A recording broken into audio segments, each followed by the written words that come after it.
Hey guys, and welcome back to my channel. So today I am finally doing a review of Luke Dumas's latest novel, The Paleontologist. I did receive this in a recent Nightworms package. I had never heard of Luke Dumas before. Prior to this, his only work in horror was a novel called A History of Fear, which I have also not read.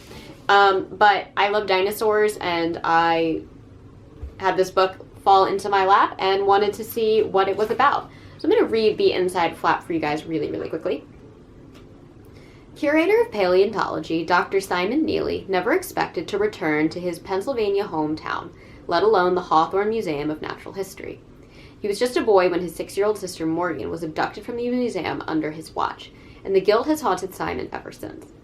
After a recent breakup and the death of the aunt who raised him, Simon feels drawn back to the place where Morgan vanished, in search of the bones they never found. But from the moment he arrives, things aren't what he expected. The Hawthorne is a crumbling ruin, still closed amid the ongoing pandemic, and plummeting toward financial catastrophe. Worse, Simon begins seeing and hearing things he can't explain. Strange animal sounds, bloody footprints that no living creature could have left. A prehistoric killer looming in the shadows of the museum. Terrified he's losing his grasp on reality, Simon turns to the handwritten research diaries of his predecessor and uncovers a blood-soaked mystery 150 million years in the making that could be the answer to everything. Okay, so first and foremost, this is a story that is partially about ghosts and partially a murder mystery. I'm going to kind of break those two things up to talk about this because they are very different, even though they are kind of very much intertwined, but they are very different tones for the story. First off, let's talk about ghosts. This is a really weird ghost story because the ghosts are dinosaurs. Lots and lots and lots of dinosaurs. And that was something that was really fun for me. I grew up loving dinosaurs, Pachycephalosaurus, Parasaurolophus. Like, I loved obscure dinosaurs that were beyond just the Velociraptor and the T-Rex. So reading this book, getting to read about all of these different types of dinosaurs was really cool for me. I loved Googling them, I loved reading the descriptions, I loved kind of the scientific tone that that the book had while talking about these dinosaurs. I loved how much it went into the science behind paleontology. I loved that. However, I don't think dinosaurs work as ghosts. I don't. And it was kind of cutesy in the way that these dinosaurs operated. It was somewhat Jurassic Park, somewhat Darcy Coates level of kind of cozy comfort horror. Like, it wasn't scary for me. And that was a large problem that I had with this book, is this to me was not a horror novel. It has a very scary story at the center of it, which I'll get into later, and that is the murder mystery. But the ghosts of it all weren't scary, even though they are these kind of terrifying, massive beasts that can eat you and cause you serious bodily harm. I just didn't find it scary. I didn't find the build-up scary. I didn't find the payoff of what these ghosts were doing scary. And so this book was more of a fun read for me because I love dinosaurs. And if you don't like dinosaurs, don't read this book because you were going to get nothing but dinosaurs. In fact, like, you couldn't tell this story without learning a massive amount about dinosaurs. So there's that. And I didn't find it scary. I found it very interesting, but I didn't find it scary in that sense. And the whole thing for the most part takes place in a natural history museum, and my stepmom for years worked in the Natural History Museum here in New York. So I grew up being able to go to parts of that museum that isn't open to the public. I've been inside the offices and the halls of records, and I've been in really cool places in that museum. So I could really visualize what the paleontology department looked like in this museum. I could picture the fundraising offices in this museum. I could picture the board of directors. Like, I have been there. I have seen that. I grew up with this stuff. And I loved dinosaurs, so I loved going to this. And so I really loved and appreciated that aspect of the book. But again, this was just a kind of fun story. Nothing about it scared me when it came into the dinosaur aspect of this. Then we look at the murder mystery. And while it was scary, it was scary only in the final climax of the large reveal. A lot of this mystery is kind of shoddy detective work that allows the story to progress forward because things just happen to magically land in our main character's lap, allowing him to navigate towards the conclusion that he finds. Literally every single like crucial break in this case was just happenstance. And that really bothered me because I just don't think a novel centered on a murder mystery can focus so much on just circumstantial findings to really push the story forward.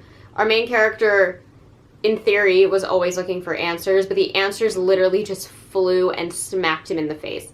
His meetings with certain people, his friendships with other people, his finding certain pieces of paper and learning about certain things, like all of it felt so forced and just to get the story told, versus something like The Chestnut Man, where the evidence is really there the whole time. You just have to look in the proper way to find it.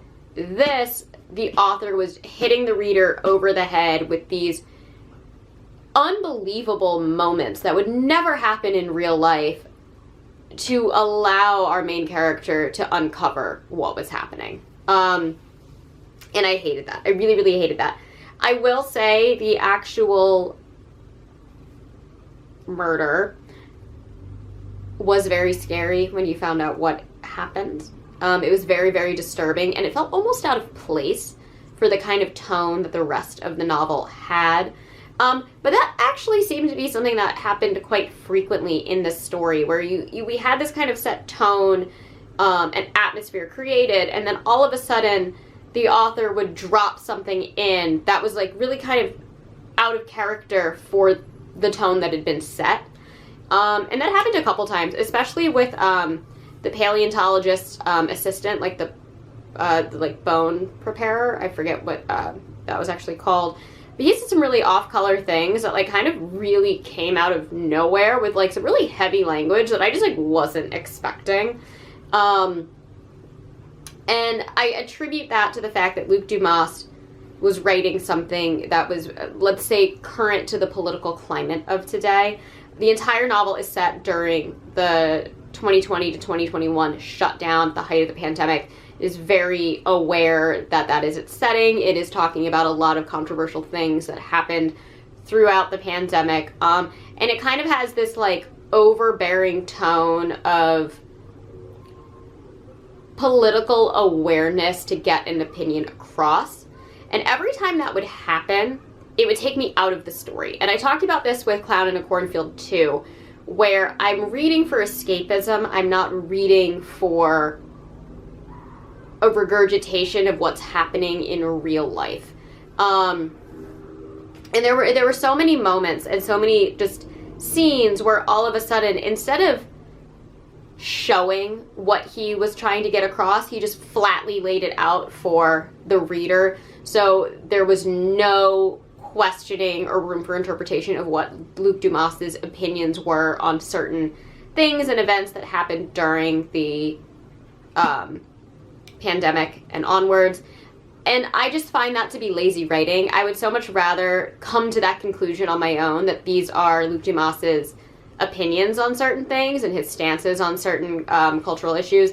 And while I think it's great that this is, again, a platform where you can have those stances, and definitely a lot of things that I personally agree with, when you just flat out tell the reader what your opinions are without them being able to deduce those opinions on their own, it's saying you don't think your reader's smart enough, or that you're not a talented enough writer to write those opinions in a way that the reader will understand what your opinions are. And I just find it kind of insulting. But like, there's even like a scene where there's like an entire paragraph where our main character is like, I have to learn to check my privilege. And it felt so weird, and it felt so unreal. Like, I don't think a person would actually sit and think that way or act that way in the situation this person was in such a direct manner. You know, I would have loved to see it more as if the author led us to see, oh, that is what this character is doing, instead of flatly telling us. And there's just these moments of like clunky writing where it's just kind of hard to understand what the point is being made. Like on page 208 at the beginning of chapter 34, it says, he wondered if all this inequality discourse, important as it is, he hastened to add, had not the ability to reinforce divisions rather than erode them, to make enemies of good men and martyrs of unlikable women. Whatever happened to treating people how you wish to be treated? Too good? Old-fashioned doing your job? Like, it's so blunt, it's so in your face, telling you what he's trying to say, and the writing in that just brought this novel down. And it was so wordy with all of these social commentary asides that the book really could have lost about 50 pages and packed way more of a punch.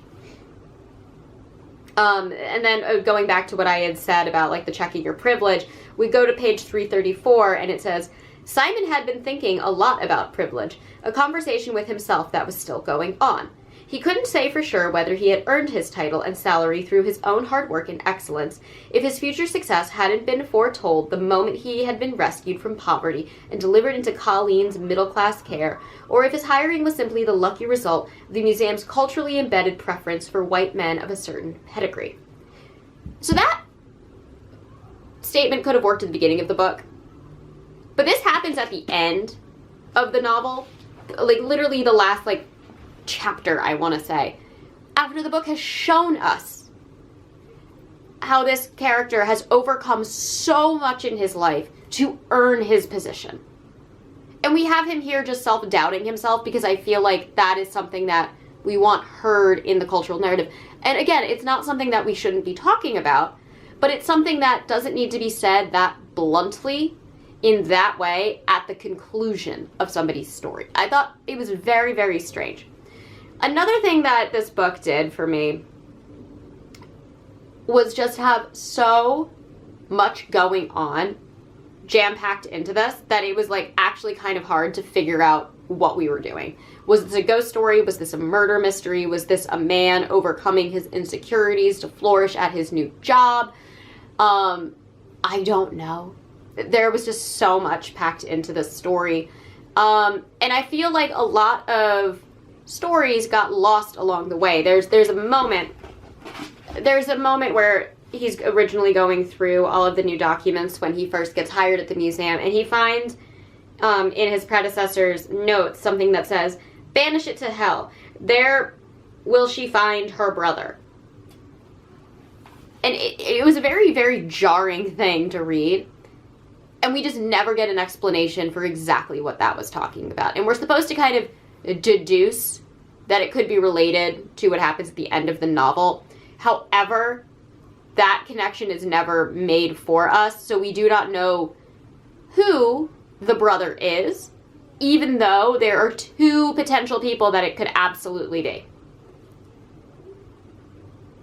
And so I just feel so lost with this novel, because I feel like there were so many things, so many potential Chekhov's guns that just never went off by the third act in this story. And there were actual storylines that were just completely forgotten, like Violet Sipple.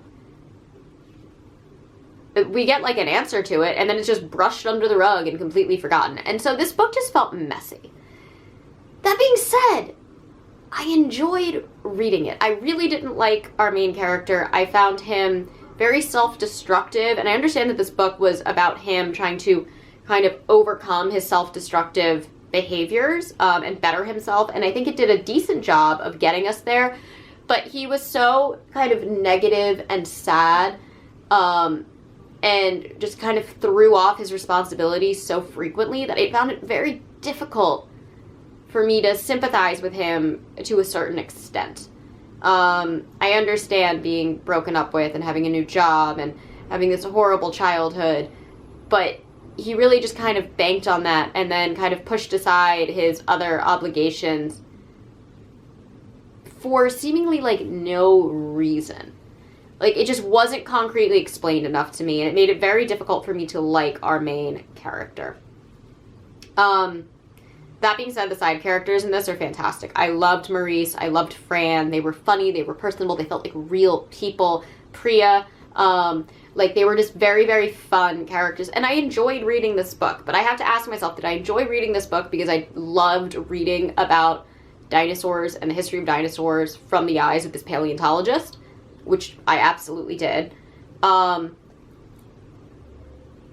Or did I enjoy those aspects of it and kind of just gloss over the fact that the rest of this book was forgettable? Even, like, the big twist I found difficult to wrap my head around. I had so many questions about it, and it just felt kind of murky the way it was all thrown together at the very, very end. Yeah, I don't know. This was a 3-star for me. This was a 3-star for me. On the enjoyability rating, it was probably a 4. On the did it actually make sense and did I get anything out of it, it was probably down on a 2. So because of that, it gets its 3-star rating, because I did enjoy reading this, even though I don't think I loved our narrator's voice, and I really don't like our main character, and I think it was kind of a jumbled mess. The love and attention to detail to dinosaurs was awesome. So if you like dinosaurs, read this novel. If you're looking for a horror story, do not. If you are looking for, like, a fun thriller murder mystery, do not. It's messy. It's jumbled. It's a lot of interesting ideas all thrown into one that don't come together at the end. But I had fun reading it. I don't know if I would read A History of Fear. I have to see what that book is about. Because if it's about, like, horror movies and horror, I'll probably really like it, because there's so much love and attention to dinosaurs in this story that you can tell that Luke Dumas really loves them. And I think it was his love for the subject matter that made this book for me such a joy to read, because I also love that subject matter. But as a horror novel, this absolutely is not. No. Like, you're better off just watching Jurassic Park. So yeah, this was a tough one for me because, again, it's fun. It is fun. But it's not a great story, and it's not told very well. And I liked the kind of, like, diary entries that you read to kind of uncover the mystery. I thought that was fun. I didn't feel like it was overwhelming. I thought it was a nice break from the kind of monotony of our main characters, kind of self-loathing. But other than that, I don't know. This is a tough one for me. I'm happy Nightworms gave it to me. I'm happy I was exposed to it. I'm happy I read it. I don't know if I would recommend it to anybody in the horror sphere, but if you were like, I love dinosaurs, I want to learn more about dinosaurs in a kind of, like, easy to navigate way, read this. Read this. Read this if you liked Land Before Time as a kid. You know? Littlefoot, Ducky, Sarah. If that's, like, your thing, read this. You'll have fun with that. Otherwise, probably don't. Probably don't. Oh, well. I tried. It was fun. I learned a lot about dinosaurs. There are so many, what are they, theropods, like the T-Rex looking dinosaurs. And they go into such detail. So I really did love and appreciate that. Anyways, do with that what you will. As always, I try to post every Monday and Thursday, sometimes on Saturdays. And if you enjoy these videos, please hit the like and subscribe buttons down below, and I will catch you all in the next one. Mwah.